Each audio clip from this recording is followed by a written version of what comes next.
और चलिए आपको सीधे राज्यसभा ले चलते हैं। वेंकैया नायडू शोक संदेश पढ़ रहे हैं, लता जी को श्रद्धांजलि दे रहे हैं।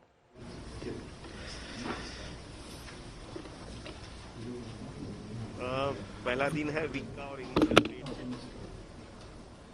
Lataji had a special quality and intricate ability of connecting herself with the songs. She sang at a deeper level, which led to creation of masterpieces that left one and all mesmerized across the globe. Lataji knitted her nation by representing us collectively and each one of us in our singularity. Besides defining the golden standards of playback singing through thousands of her melodious songs in many languages, she captured every mood, moment, and journey of our nation for over 7 decades. Her distinguished and long career ran parallel to that of Free India over the last 75 years, capturing the trials and tribulations of times. India is struck silent with her passing away in the 75th year of independence. A philanthropist, Lataji was the founder of Lata Mangeshkar Medical Foundation, a public charitable trust which contributes towards medical expenses of needy patients irrespective of caste, creed and religion. She also started Master Dinanath Mangeshkar Smriti Pratishthan, which provides assistance to students and contribution to the welfare of senior citizens. Lataji was the recipient of several awards and recognition, including Padma Bhushan in 1969, Dada Saheb Phalke Award 1989, and Padma Vibhushan in 1999, and Bharat Ratna in 2001. She was also 3-time recipient of the National Film Award and was awarded the National Order of the Legion of Honor, the highest award of the French Republic. Lataji also served as a nominated member of this House from November 1999 to November 2005. Lataji's success in the field of music exemplifies her tenacity and sheer willpower to carve her own niche and excel in it. Her rise to fame elucidates her grit, determination, hard work and passing that will serve as a benchmark for others, especially women, to emulate and commemorate. In the passing of Lata Mangeshkar ji, the country has lost a legendary playback singer, a compassionate human being, and a towering personality in the world of Indian music and film industry. Her passing away indeed marks an end of an era and has created an irreparable void in the world of music. We deeply mourn the passing away of Lata Mangeshkar ji. I request members to rise in their places and observe silence as a mark of respect to the memory of the departed.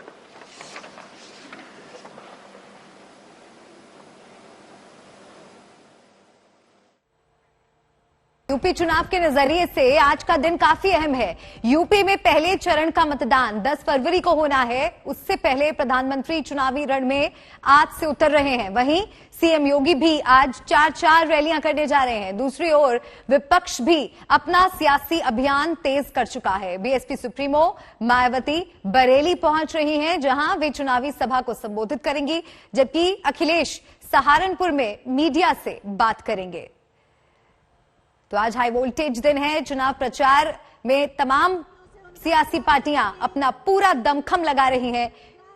और आइए आपको कुछ graphics भी दिखाते हैं। आज PM की जो रैली होने वाली है बिजनौर, मुरादाबाद और अमरोहा के लिए होने जा रही है। इससे 18 विधानसभा क्षेत्र कवर होंगे। मिशन यूपी पर पीएम मोदी आज हैं। बिजनौर में पहली चुनावी रैली वो करने जा रहे हैं और भारतीय जनता पार्टी का उत्तर प्रदेश में चुनाव प्रचार को और गति देने वाले हैं। 1000 कार्यकर्ताओं को संबोधित करेंगे प्रधानमंत्री नरेंद्र मोदी। रैली वर्चुअल दिखाने की भी तैयारी है। इसको किस तरह से प्रसारित किया जाएगा उसको लेकर भी पार्टी की तरफ से तैयारी कर ली गई है। 3 जिले जो कवर होंगे वो हैं बिजनौर, मुरादाबाद, अमरोहा और इन 3 जिलों के 18 विधानसभा सीटें हैं जो भारतीय जनता पार्टी के इस वक्त टारगेट पर है।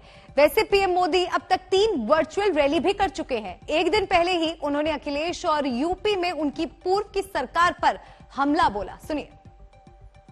यूपी का इन लोगों ने जो हाल बना दिया था, वो इन नकली समाजवादियों के कर्मों का, उनके परिवारवाद के कर्मों का कच्चा चिट्ठा है। पिछली सरकार में अपराधियों के हौसले इतने बुलंद थे कि हाईवे पर गाड़ी रोककर गाड़ियों से लूटपाट की जाती थी। बीच हाईवे पर ही महिलाओं, बेटियों के साथ क्या होता था, बुलंदशहर के लोग ये अच्छी तरह जानते हैं। पहले की सरकारें भय फैलाने में जुटी थी, भय निर्माण करना यही उनका काम था। चुनाव देखकर कृष्ण भक्ति का चोला ओढ़ने वाले जब सरकार में थे तो वृंदावन, बरसाना, गोवर्धन, बलदेव, नंदगांव, इन सब क्षेत्रों को वो भूल ही गए थे। यूपी के नक्शे में ये सारे क्षेत्र हैं, ये उनको पता ही नहीं आता था।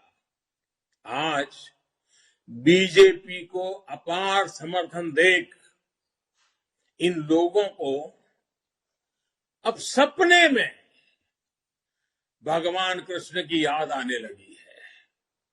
और मैंने पहले भी कहा था,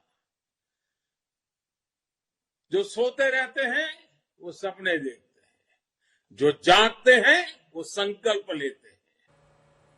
तो जन चौपाल में प्रधानमंत्री नरेंद्र मोदी ने विपक्षी पार्टियों पर जबरदस्त प्रहार किया और यूपी के मुख्यमंत्री योगी आदित्यनाथ भी चुनावी रण में पूरे दम के साथ, पूरे दमखम के साथ अब जुट गए हैं और आज चुनाव प्रचार का उनके लिए भी बहुत अहम दिन है। आज योगी आदित्यनाथ यूपी के चुनाव प्रचार में 4 रैलियां करने वाले हैं। ये 4 रैलियां बिजनौर, मुजफ्फरनगर और मेरठ में होनी है। इसी से जुड़े आपको ग्राफिक्स भी दिखा रहे हैं। और इससे पहले कल उन्होंने विपक्ष पर हमला बोला और अखिलेश को घेरा।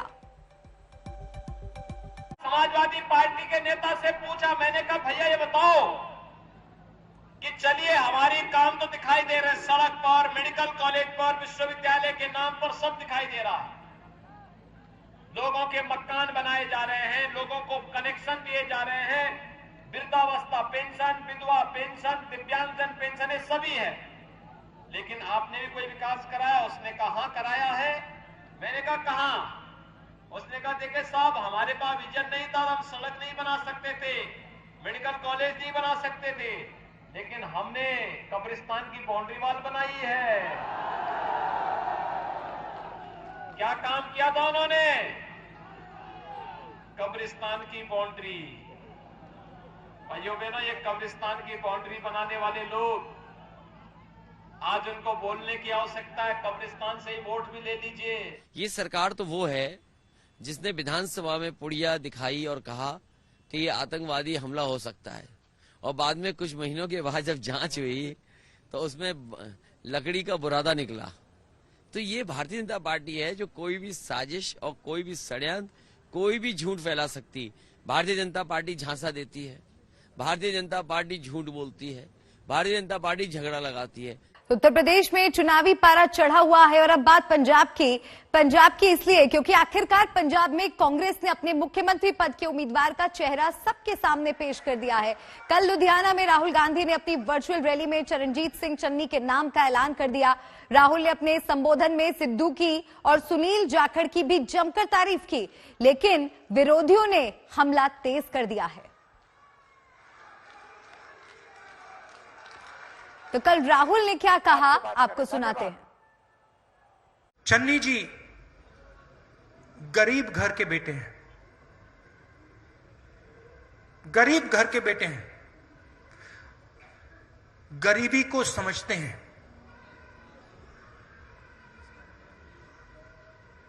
गहराई से समझते हैं, गरीबी से निकले हैं, मुश्किल डिसीजन था,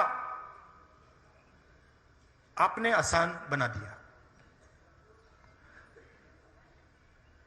पंजाब के chief ministerial candidate Charanjit Singh Channi ji. Sidhu ji के दिल में, खून में पंजाब है। आप काट के देखिए, कभी काट के देखिए, निकलेगा खून, निकलेगा पंजाब दिखाई देगा उसमें। सीएम पद के लिए नाम के ऐलान होने के बाद चन्नी ने आज तक संवाददाता सुप्रिया भारद्वाज से खास बातचीत की। एक क्विक क्वेश्चन है, आपका नाम अनाउंस कर दिया, क्या कहना आपको? मैं कह रहा हूं कि मेरा आपकी कृपा से सब काम हो रहा है। करते हो तुम कन्हैया, मेरा नाम हो रहा है।